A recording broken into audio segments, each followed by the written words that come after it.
ನಾರಾಯಣ್ ಸಾಹೇಬ್ ಬಾಂಡ್ಗೆ ಅವರು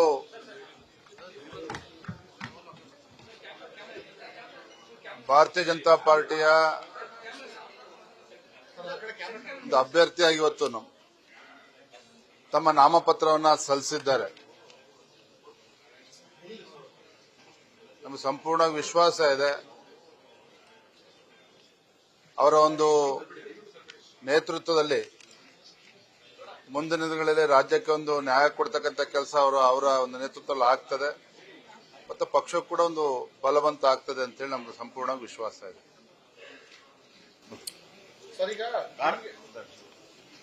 ನಾರಾಯಣ್ ಸಾಹೇಬ್ ಬಾಂಡ್ಗೆ ಅವರು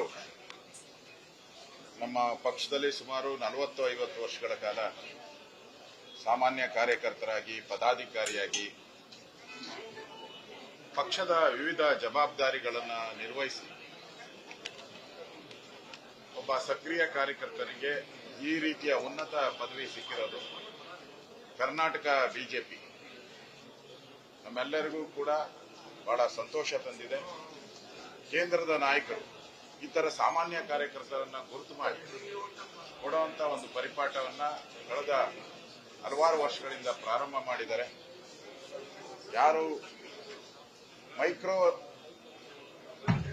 ಜಾತಿಗಳಿದೆ ಆ ಜಾತಿಗಳನ್ನು ಕೂಡ ಗುರುತು ಮಾಡುವಂತ ಒಂದು ಪರಿಪಾಠವನ್ನ ನಮ್ಮ ನಾಯಕರು ಮಾಡಿದ್ದಾರೆ. ಇವತ್ತು ನಾರಾಯಣ್ ಸಾಹೇಬ್ ಬಾಂಡ್ಗೆ ಅವರು ನನಗೆ 100% ಗೆಲ್ತಾರೆ, ಪ್ರಶ್ನೆನೇ ಇಲ್ಲ. ಒಂದು ಎಕ್ಸೆಸ್ ಬೇರೆ ವೋಟ್ ಇದೆ ಮತ್ತು ಜೆಡಿಎಸ್ ಜೊತೆ ಜೆಡಿಎಸ್ ಕೂಡ ನಮ್ಮ NDA ಪಾರ್ಟ್ನರ್ ಆಗಿರೋದ್ರಿಂದ ಇನ್ನಷ್ಟು ಬಲ ಜಾಸ್ತಿ ಆಗಿದೆ. ನಮ್ಮ ಎರಡೂ ಅಭ್ಯರ್ಥಿಗಳು ಗೆಲ್ಲಬೇಕು ಆ ದೃಷ್ಟಿಯಿಂದ ನಾವು ಮತ್ತು ವಿಜೇಂದ್ರ ಅವರು, ನಮ್ಮ ಕುಮಾರಣ್ಣ ಅವರು, GT ದೇವೇಗೌಡರು ನಾವೆಲ್ಲರೂ ಕೂಡ ಉಪೇಂದ್ರ ರೆಡ್ಡಿ ಮತ್ತು ನಾರಾಯಣ್ ಸಾಹೇಬ್ ಬಾಂಡ್ಗೆ ಇಬ್ಬರು ಗೆಲ್ಲುವಂತದ್ದಕ್ಕೆ ಒಂದು ಅವಕಾಶ ಆಗುವಂತ ಒಂದು ತೀರ್ಮಾನವನ್ನ ನಾವೆಲ್ಲರೂ ಕೂಡ ಮಾಡಿದ್ದೀರಿ. ಇವತ್ತು ನಾವು ಇಬ್ಬರು ಜಂಟಿಯಾಗಿ ನಾಮಿನೇಷನ್ ಅನ್ನ ಮಾಡಿದ್ದೀರಿ, ಇಬ್ಬರ ಪರವಾಗಿ ನಾಮಿನೇಷನ್ ಅನ್ನ ಮಾಡಿದ್ದೀರಿ. ನನಗೆ ಎರಡೂ ಅಭ್ಯರ್ಥಿಗಳು ಗೆಲ್ತಾರೆ ಅನ್ನೋ ವಿಶ್ವಾಸ ಇದೆ. ಆಮೇಲೆ ಪ್ರಮುಖವಾಗಿ ಇವತ್ತು ಕೇಂದ್ರ ಸರ್ಕಾರದ ವಿರುದ್ಧವಾಗಿ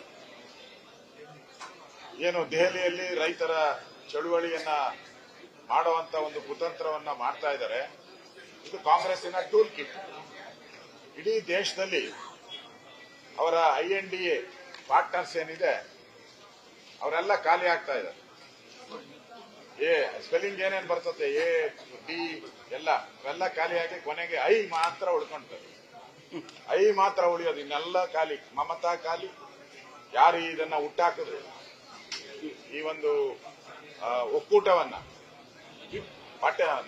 ನಿತೀಶ್ ಕುಮಾರ್ ಅವರು ಖಾಲಿ, ಕೇಜ್ರಿವಾಲ್ ಖಾಲಿ, ಉತ್ತರ ಪ್ರದೇಶ ಅವರು ಕೂಡ ಖಾಲಿ.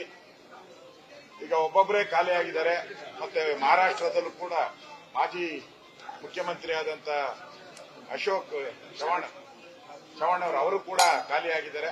ಈ ಖಾಲಿ ಆಗಿರೋದಕ್ಕೆ ಧೃತಿಗೆಟ್ಟು ಇವತ್ತು ಕೇಂದ್ರ ಸರ್ಕಾರದ ಮೇಲೆ ಒಂದು ರೀತಿ ಗೂಬೆ ಕೂರಿಸೋದಕ್ಕೋಸ್ಕರ ಒಂದು ಟೂಲ್ ಕಿಟ್ ಆಗಿ ರೈತರನ್ನ ಉಪಯೋಗ ಮಾಡಿಕೊಂಡು ಕಾಂಗ್ರೆಸ್ ಅವರು ಏನು ಹೊರಟಿದ್ದಾರೆ ಇದನ್ನ ನಾವು ಖಂಡಿಸ್ತೀವಿ. ಇದೊಂದು ರೀತಿ ಡೆಸ್ಪರೇಟ್ ಆಗಿರೋದಕ್ಕೆ ಸಂಕೇತ. ಇನ್ನು ನನ್ಗನ್ಸುತ್ತೆ ರೈತರು ಕಾಂಗ್ರೆಸ್ ಅವರ ಬೆಂಬಲವನ್ನ ಕೇಳೇ ಇಲ್ಲ. ಕೇಳಕ್ ಮುಂಚೆನೆ ಇವ್ರು ಬೆಂಬಲ ಕೊಡ್ತಾ ಇದಾರೆ ಅಂದ್ರೆ ಇವರೇ ಇದಕ್ಕೆಲ್ಲ ಸೂತ್ರಧಾರರು. ಅದನ್ನ ದೇಶದ ಜನ ಅರ್ಥ ಮಾಡ್ಕೊಂತಾರೆ. ಕಳೆದ ಬಾರಿನೂ ಕೂಡ ಮಾಡಿದಾಗ ಅವರ ಏನು ಬೇಡಿಕೆಗಳಿತ್ತು ಹಲವಾರು ಬೇಡಿಕೆಗಳನ್ನ ಈಡೇರಿಸಿದ್ದಾರೆ. ಮೋದಿಯವರು ಬಂದ್ಮೇಲೆ ಎಲ್ಲ ರೈತರ ಅಕೌಂಟ್ಗೆ ಪ್ರತಿ ವರ್ಷ 6,000 ರೂಪಾಯಿ ಆಗ್ತಾ ಇದ್ದಾರೆ. ಹಿಂದೆ ಯಾವುದೇ ಕಾಂಗ್ರೆಸ್ ಸರ್ಕಾರ ಕೊಟ್ಟಿರಲಿಲ್ಲ. ಯೂರಿಯಾದಲ್ಲೂ ಕೂಡ ಇವತ್ತು ನಿಂಬು ಯೂರಿಯಾನ ಮಾಡಿದ್ದಾರೆ. ಈ ತರದ ಹಲವಾರು ಯೋಜನೆಗಳನ್ನ ಮಾಡಿರುವಂತ ಒಂದು ಕೇಂದ್ರ ಸರ್ಕಾರದ ವಿರುದ್ಧ ಇವತ್ತು ಕಾಂಗ್ರೆಸ್ ಅವರು ರೈತರನ್ನ ಟೂಲ್ ಕಿಟ್ ಆಗಿ ಮಾಡಿರುವಂತದನ್ನ ಖಂಡಿಸ್ತೀವಿ. ಕೇಂದ್ರದಲ್ಲಿ ಭಾರತೀಯ ಜನತಾ ಪಾರ್ಟಿ ಸರ್ಕಾರ ಯಾವತ್ತೂ ಕೂಡ ರೈತರ ಪರವಾಗಿ ಯೋಜನೆಗಳನ್ನ ಕೊಟ್ಟಿದೆ. ರೈತರಿಗೆ ಶಕ್ತಿ ತುಂಬತಕ್ಕಂಥ ಕೆಲಸ ಭಾರತೀಯ ಜನತಾ ಪಾರ್ಟಿ ನೇತೃತ್ವದ ಸರ್ಕಾರ ಮಾಡ್ತಾ ಇದೆ. ನರೇಂದ್ರ ಮೋದಿಜಿಯವರು ಕೂಡ ಮಾಡ್ತಾ ಇದ್ದಾರೆ. ಕರ್ನಾಟಕ ರಾಜ್ಯದಲ್ಲೂ ಸಹ ಭಾರತೀಯ ಜನತಾ ಪಾರ್ಟಿ ಸರ್ಕಾರ ಬಂದಾಗಲೆಲ್ಲ ರೈತರಿಗೊಂದು ಶಕ್ತಿ ಕೊಡ್ತಕ್ಕಂಥ ಕೆಲಸ ಮಾಡ್ಕೊಂಡು ಬಂದಿದೆ. ತಮಗೆ ಗೊತ್ತಿರಲಿ, ಹಿಂದೆ ಭಾರತೀಯ ಜನತಾ ಪಾರ್ಟಿ ಸರ್ಕಾರ ರಾಜ್ಯದಲ್ಲಿ ಬಜೆಟ್ನಲ್ಲಿ 7,500 ಕೋಟಿಯನ್ನ ಕೃಷಿ ಕ್ಷೇತ್ರಕ್ಕೆ ಮೀಸಲಿಟ್ಟಿದ್ವಿ.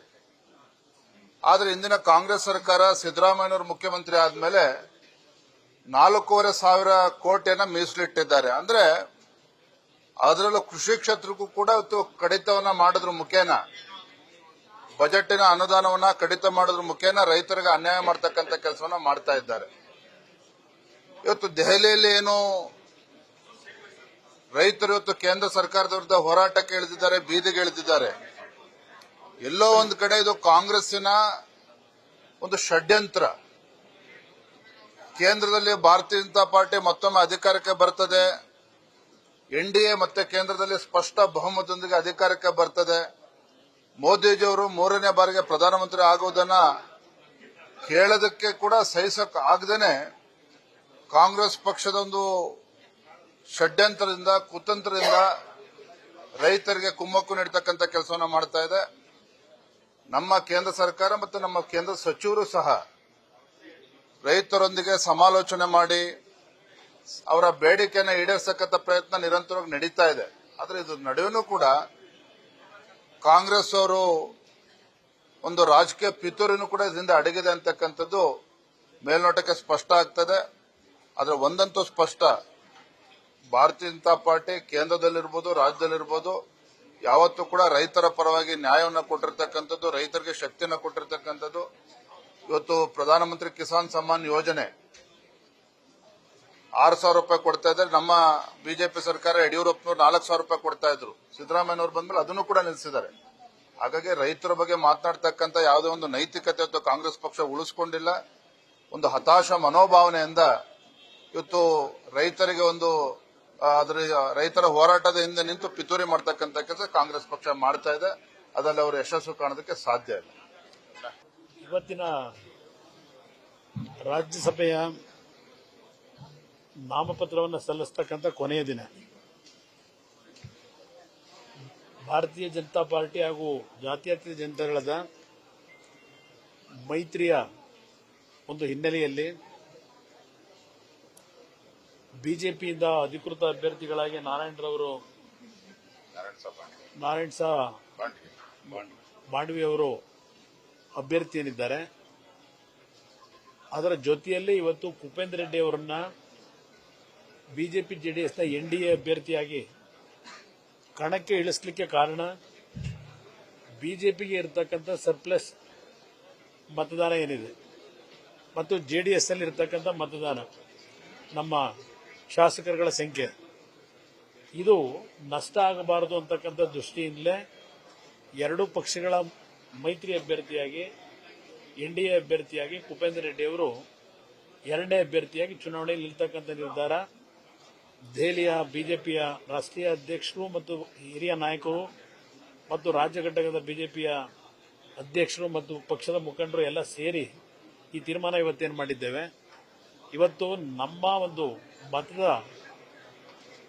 ನಷ್ಟ ಆಗಬಾರದು ಅಂತಕ್ಕಂಥ ದೃಷ್ಟಿ ಒಂದು ಭಾಗ. ಅದರ ಜೊತೆಗೆ ಇವತ್ತಿನ ರಾಜ್ಯದಲ್ಲಿ ನಡೀತಾ ಇರತಕ್ಕಂಥ ಹಲವಾರು ರೀತಿಯ ರಾಜಕೀಯ ಬೆಳವಣಿಗೆಗಳೇನಿವೆ ಅದೆಲ್ಲದರ ಹಿನ್ನೆಲೆಯಲ್ಲೇ ಇವತ್ತು ಈ ಒಂದು ಚುನಾವಣೆಯ ಒಂದು ಮಹತ್ವ ಇದೆ ಅಂತಕ್ಕಂಥದ್ದು ನನಗೆ ಗೊತ್ತಿದೆ. ಅದರಿಂದ ಎರಡೂ ಅಭ್ಯರ್ಥಿಗಳನ್ನ ಇವತ್ತು ಎನ್ಡಿಎ ಬಿಜೆಪಿಯ ಅಧಿಕೃತ ಅಭ್ಯರ್ಥಿ ಮತ್ತು ಎನ್ಡಿಎ ಪಾರ್ಟ್ನರ್ ಇರ್ತಕ್ಕಂಥ ಕುಪೇಂದ್ರ ರೆಡ್ಡಿ ಅವರಿಬ್ಬರನ್ನು ಇವತ್ತು ಆತ್ಮಸಾಕ್ಷಿಯ ಮತದ ಮುಖಾಂತರ ಎರಡೂ ಅಭ್ಯರ್ಥಿಗಳು ಗೆಲ್ತಕ್ಕಂಥ ಒಂದು ವಾತಾವರಣ. ಸರ್, ನಿಮ್ಮ ಅಭ್ಯರ್ಥಿ ಆಗಿಲ್ಲ ಅಂತ ಕಂಡು ಬಂದ್ರೆ ಯಾವ ಒಂದು ಆಪರೇಷನ್ ಕಮಲ ಇರ್ಬೋದು ಅಥವಾ ಅಡ್ಡಮತದ ಪ್ರಶ್ನೆ ಬರ್ತಾ ಇರಲಿಲ್ಲ. ಈಗ ನಿಮ್ಮ 5ನೇ ಅಭ್ಯರ್ಥಿ ಆಗ್ಬೋದು ಈಗ ಕೊಟ್ಟಿದ್ದಾರೆ ಅಂತ ಇಲ್ಲಿ ಅಡ್ಡ ಮತದಾನ ಇದೆಲ್ಲ ಏನಿದೆ ಹೊಸದೇನಲ್ಲ, ಹಿಂದೆ ಹಲವಾರು ಬಾರಿ ನಡೆದಿರತಕ್ಕಂಥದ್ದೇನಿದೆ. ಈಗ ಅದಕ್ಕೆ ಆರೋಪ ಮಾಡತಕ್ಕಂಥವರು ಅಡ್ಡ ಮತದಾನದ ಬಗ್ಗೆ ಹಿಂದೆ ಯಾವ ರೀತಿ ನಡ್ಕೊಂಡಿದ್ದಾರೆ ಅದೆಲ್ಲ ನಮ್ಮ ಕಣ್ಮುಂದೆ ಇರತಕ್ಕಂಥದ್ದೇನಿದೆ.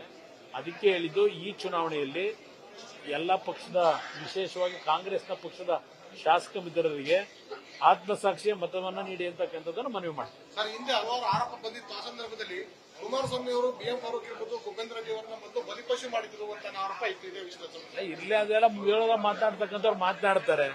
ನಾವು ಅಭ್ಯರ್ಥಿ ನಿಲ್ಸಿದ ತಕ್ಷಣ ಬಲಿಪಶು ಮಾಡಕ್ಕಲ್ಲ. ನಮ್ಮ ರಾಜಕೀಯ ಪಕ್ಷಗಳ ಹೋರಾಟ ಏನಿದೆ ಹೋರಾಟ ಮಾಡ್ತಾರೆ. ಕಾಂಗ್ರೆಸ್ ನಾಯಕರುಗಳೇ ಜೆಡಿಎಸ್ ಬಿಜೆಪಿಯಿಂದ ಅಡ್ಡ ಮತದಾನದ ನಿರೀಕ್ಷೆಯಲ್ಲಿದ್ದಾರೆ. ಅದು ನೋಡೋಣ ಏನೇನಾಗುತ್ತೆ, ಕಾದ್ ನೋಡೋಣ. ನ್ಯೂಸ್ ಫಸ್ಟ್ ನಿರ್ಭೀತಿಯಿಂದ ನಿಮ್ಮ ಪರವಾಗಿ.